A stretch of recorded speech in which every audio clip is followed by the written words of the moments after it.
We have all gathered here today to mourn our brother, our father, our cousin, and our sibling who has been sent to live with those who have come before him.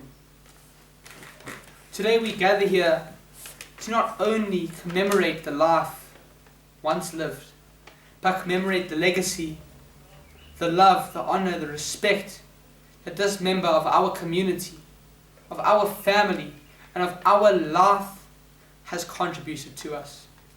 And it is with deep regret that we have gathered here today at our funeral, and the funeral of our beloved. Now today is a special day, for this man was unlike any other brother or any other brethren that we have ever dealt with, that anyone has ever known. His unwavering kindness, his ability to talk with others, and his ability to persevere against all odds was felt throughout the entire community.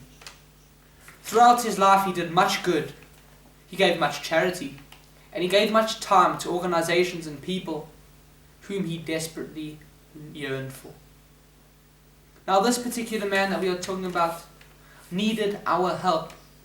In his final breaths on earth, in his final moment as he sat there lying on his bed, waiting for a friend, none of us, and I look around this room today and I say none of us were there for him. As he lied down on his deathbed, reciting prayers and hymns with his final breaths here on earth, no one was there for him but himself and God. And so it is with much deep regret that I look upon all of us and look upon the thought of his funeral and his coffin with much regret and with a deep sense of longing. Longing for more. Longing for friendship.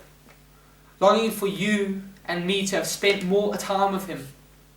And he died in a tragic end. Quickly he went from being a fit young individual to getting cancer, to losing loss, to losing his loved ones, and losing his, not his loved ones, but losing his most beloved hair. And he lost his strength, which he was so proud of. He lost many of the things that made him him. And so in his final moments on earth, all he could do was sit there alone in his hospital bed, alone, tired, with no one with him.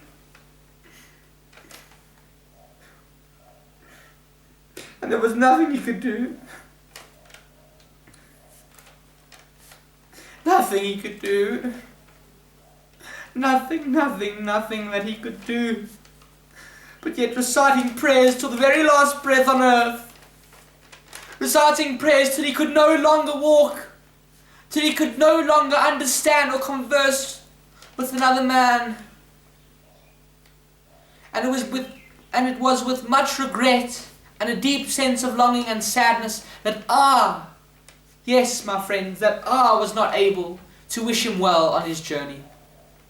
They say that those who are about to pass on are some of the holiest individuals with a divine level of inspiration and connection to the Lord above.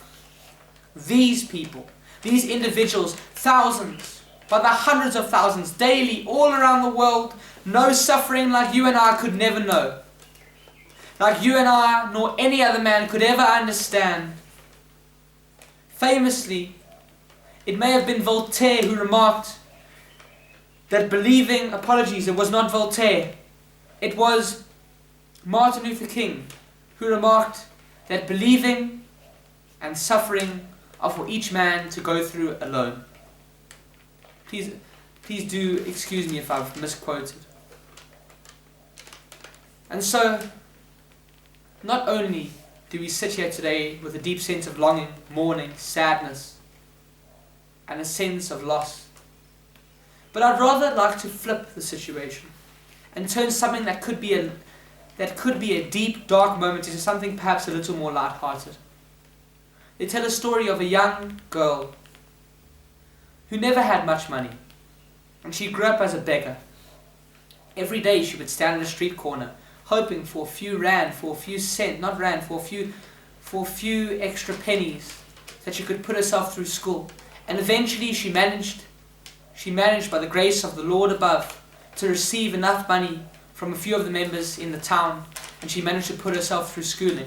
That lady went on to get a PhD in neuroscience and now started her own cancer clinic to help victims. And so this lady married this man who we are honoring today.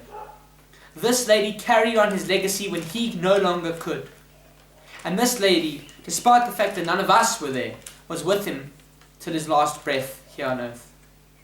And so this is a story not just of somebody who deeply cared about her husband, but somebody who was deeply loyal from the beginning till the very end. Somebody who was there for him, and somebody who honored and loved him.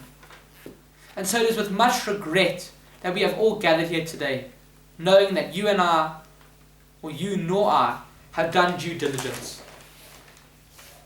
Not only are we here commemorating, yet sharing light-hearted stories, today I'm here to give you one request of mine. You know the life that he lived. You know the legacy that he led.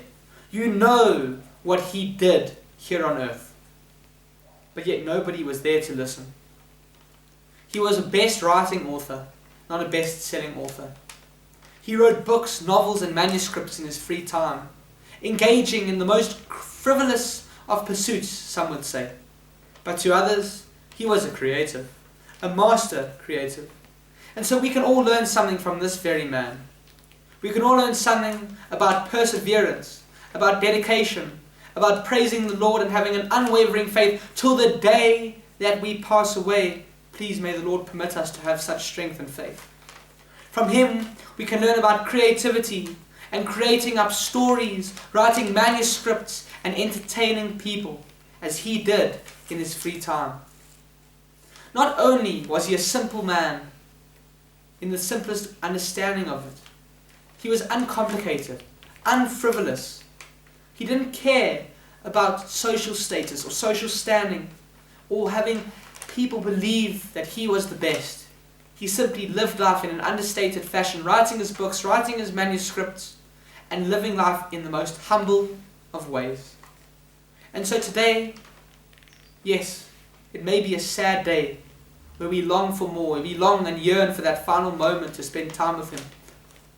But I want to leave you with a single message. Make the most of your life. It won't be around forever. And even though you may believe you're a simple man, your story is worth telling. This man's story is worth telling. Now go out and live your life. And let's hope that that could be a story that people tell at your funeral.